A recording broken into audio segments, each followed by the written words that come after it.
Luna, yine mi kaçtı kızım oraya? Ha çocuğu.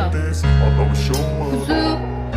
I don't ever slow up, no I don't take shit. I got no love for the fakeness. If you wanna play tough and wanna hate this, I'll always show up and make a statement. I don't ever slow up, no I don't take shit. I got no love for the fakeness. If you wanna play tough and wanna hate this, I'll always show up and make a statement. Everything I do so instinctive and so passionate. Every word I move so descriptive like an adjective. I got a vendetta against people who've patented being negative when you should be getting after it.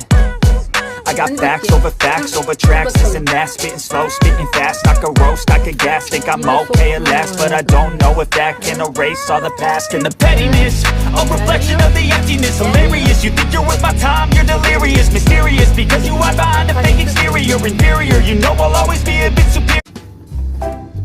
Sesi geliyor.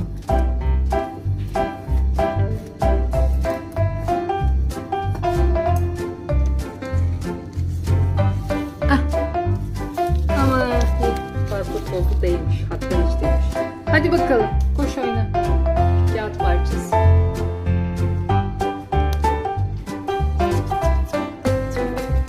Ay gözüne girecek.